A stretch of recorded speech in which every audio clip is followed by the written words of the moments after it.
Zina langa ndine Gervasio Piri. Tinarunkala mwezi mwa Yohane village. Makupita kantawe ya mvula kunabwera mafloods. Pamene kunabwera mafloods natonongera manyumba wose nanagwa. Tinakhala movutikira mpaka tawe ya mmawa ma 8 hours 9 hours vantu tonse tili kwa mtenge amanyumba pamene anagwa. Imebo ndime Cosmas mwene Chikonde ndizwamo munzi ohampegema gwebe district chief munyumba. Abobo guno kuba pandulisi bubo tunga kuti tulahuba ngombe na rwangu mendakali hubite ngombe hinjanji.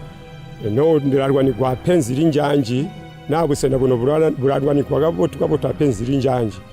Wani jasiga jindi mboli pyalino menda alama na onse kunyina ajaniga kuti wabagulanga omu palamenda mugato mu mugaronga omu. Gwajindi jino kunyina amenda ibwizu bagaliko busena bonso omusi yali kujara ngombe no gwajindi jino kunyina abwizu. Kulanga muhe bongo mbahoro mbuli mbo bebe kulanga kuti ntobe ni penzi lichandi lirishupide ngombe.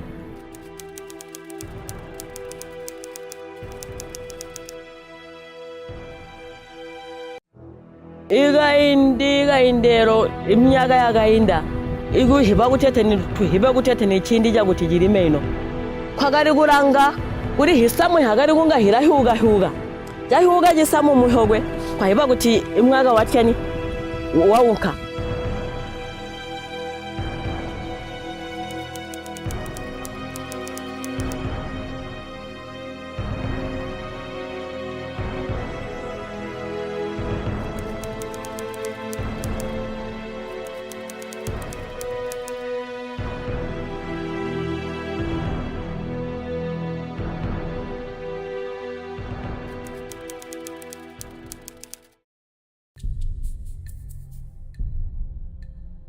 Smallholder farmers in Zambia traditionally rely on indigenous methods of weather forecasting to decide when to plant their staple crops like maize.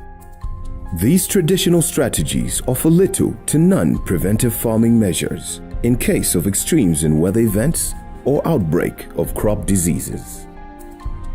In recent years, they have incurred big losses as droughts and floods have spoiled their harvests and put food security at risk. 2/3 of the labor force in Zambia is engaged in agriculture, 78% of whom are women farmers. Agriculture accounts for 20% of the country's GDP and feeds over half of the population. But extreme weather conditions such as severe dry spells and floods have hit hard on Zambia's rain-fed farmlands, leaving severe scars on their water resources.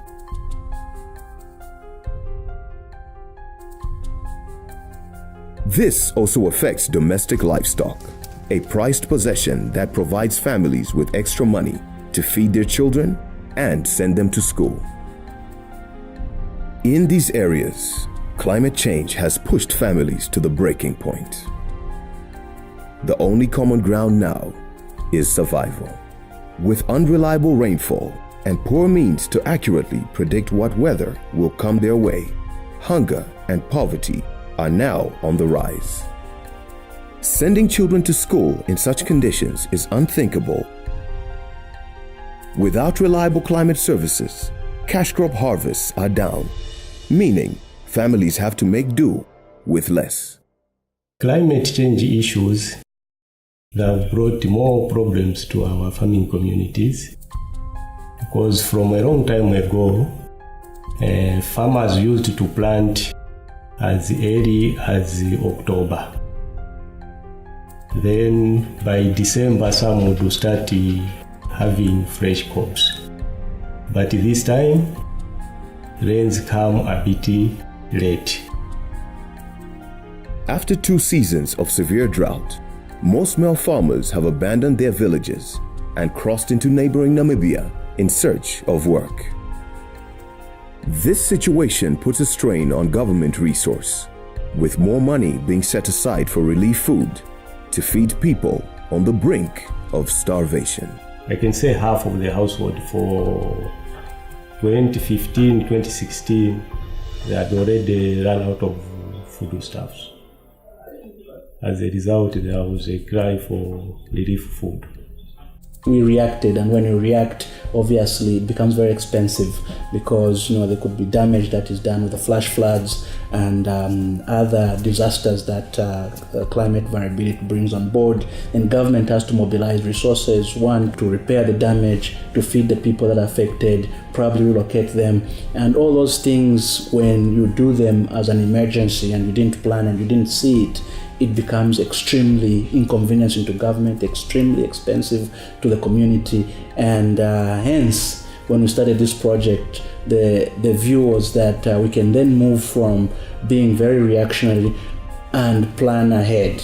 So we can see this information, and when we see the information, we can interpret it and then engage our different stakeholders and channels of communication for that early warning, so people are aware that this is coming and this is how we're going to act when it's hit. And when people have information, usually then they can make decisions that save crop, save lives, and save a lot of resources that usually go to waste when a disaster's hit and you didn't see it.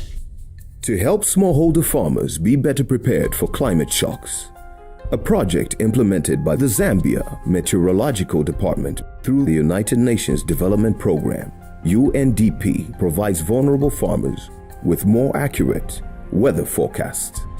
The Zambia Meteorological Department mandate is a threefold mandate. The first aspect of our mandate is to observe, monitor, document weather over Zambia. And the second aspect is we generate climate information, which is tailored for each location and of course for each different socio-economic sectors. The third mandate is to share this information.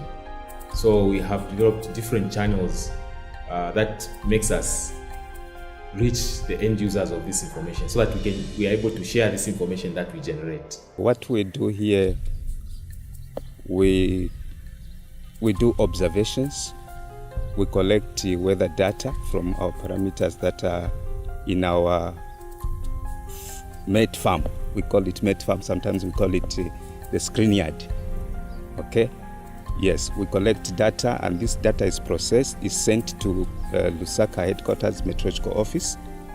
Thereafter, it comes back to us again. Then we send it to our farmers that are in this area. These new forecasts allow farmers to adjust their crop production methods to changing seasonal precipitation patterns. This project is being funded by the Global Environment Facility's Least Developed Countries Fund. Through the project, the Government of Zambia is helping smallholder farmers adopt climate-smart agriculture and business practices, giving them confidence to invest in and improve their farming enterprises.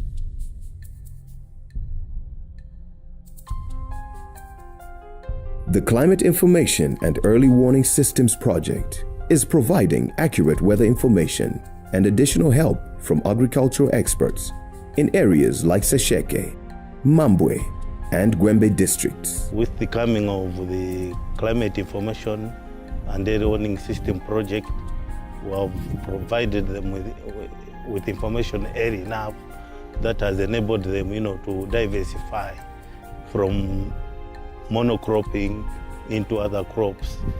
This gives farmers important knowledge to improve yields, optimizing planting circles, and improve market access. Women are on the front lines of this battle against climate change. Living in one of the driest regions of Zambia, the southern province, Grace Milimo has dealt with harvest losses in recent years. This made it hard for her and her family to make ends meet. Amene kwenze njala maningi. Kanga ni 20 chani ibara. 2005 mu 2005 kwenze libe mvula. But tinachosa basi tinachose mwene tenzo funikira kuchosa iyaye. With the help of climate information and early warning pilot projects, farmers like Grace and others are equipped with new agricultural techniques and approaches, which are increasing agricultural productivity. The Meteorological Department is working with the Ministry of Agriculture in Sesheke District to provide information to the farming community and other stakeholders on what we expect every time before the rains begin and any other time of the year. In the face of changing weather conditions, farmers are also experiencing challenges from various uninvited guests in their fields. Pest outbreaks have decimated crops. To improve pest prevention on the farm, the project partnered with the Zambia Agricultural Research. The Institute is furnishing the project with information to forewarn farmers to be prepared for outbreaks such as the fallworms and other insects that threaten crops. It is critical for us, especially when you are doing early warning system. If the temperatures are high and you have humidity, the development of the fall armyworm larva is quickened because those environmental conditions are very good, are very favorable for it. Information from the weather perspective in support of the activities that government is doing, in support of the 7th National Development Plan, you will see that the project to us has been a success story. Today, Grace Milimo provides a living testimony of women farmers who are tackling climate change head-on and flourishing. While fellow farmers throughout the country despair over plummeting yields caused by erratic rains and regular dry spells, Grace has managed to produce bumper harvests. These surplus crops means she can feed her family, save money for the future, and pay for her children's education. To effectively carry out the project, more than 68 automatic weather stations and 40 manual stations have already been installed across the country. The Zambia Meteorological Department is now considering providing rudimentary meteorological training to the rural farming cooperatives across the country. T. Samwale Adamson, 38, who leads a group of 86 women farmers in the drought-prone district of Mambwe in Zambia's eastern province, says even barriers such as illiteracy cannot prevent them from using the climate information correctly. Pametatengapo pakalimidweka kudala kamakolo na kupyolera maphunziro ya climate change taona poti pali kusintha kwambiri chifukwa lingana na nyengo pamene kumbuyo makolo wathu nasamene tilikolomba nyengo zinasintha. So pano maphunziro amene atipasa pa climate change bakhala batithandiza ndithu makamaka chino chaka pamene mvula talandira yokwanira pafupi mbewu yonse takwanisa kukolola bwino ndipo molondola ndondomeko zawo za pa climate change. Ndipo icho tithokoza kwambiri ndipo tipitirizabe na ndondomeko zawo zamene iwo wanatiphunzitsa zakalimidwe. Partnerships with community radio stations are playing a vital role in giving the farmers information interpreted for them in local languages. Text messaging is another form of communicating to the farmers. We didn't have the proper information to the farmers. And whatever little information we had, it was not downgraded to Lozi language. So when we went into partnership with the Met, Agriculture and UNDP, we found that we are able now to downgrade from the English version to the Lozi version. Information we got from Meteorological Department and Agriculture has helped us a lot. It has really helped us a lot because when you look at the yield, what we were getting before getting the information and what we are getting now, we are happy. That's why you are even seeing a smile on my face. The district recorded 18,900 metric tons of maize for the 2016-2017 farming season, compared with the 9,508 metric tons of maize recorded during the previous season. Patricia Muswewu has been encouraging women in her community to form women's self-help groups or join farming cooperatives as a way to lift themselves out of poverty. The cooperatives also help their members generate income and get employment in many ways through direct involvement in cooperative farming, livestock, and cattle rearing. These women are also adding value to their produce by making peanut butter and cooking oil from groundnuts. I'll proudly say that for 2016-2017 season, we have a bumper harvest. It is not because we have enough rains. It is because of this project which has come with UNDP, which is helping our farmers to manage the way they are going to look after their fields and also their crops. So specifically on this project, we're looking at early warning systems that can have an impact not only for decision making in terms of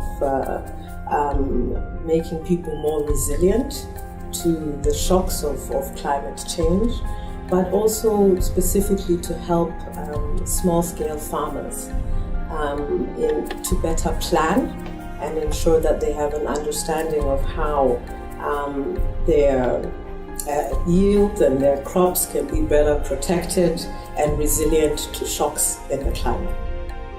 Obviously, out of the 17 SDGs, there are a few critical ones that we can say are having a significant impact.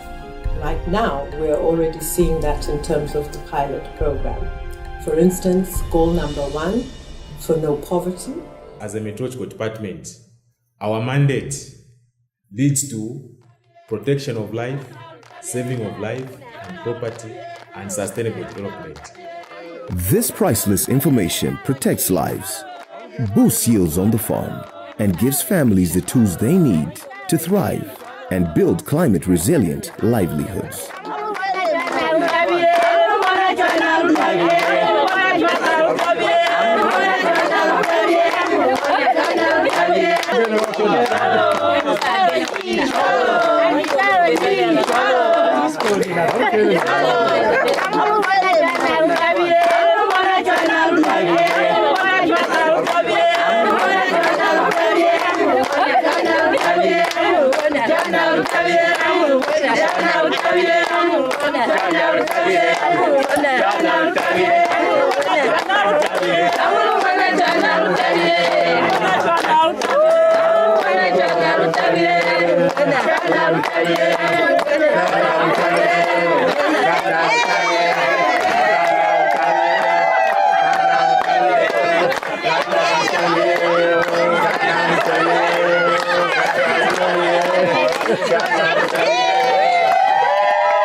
Oh,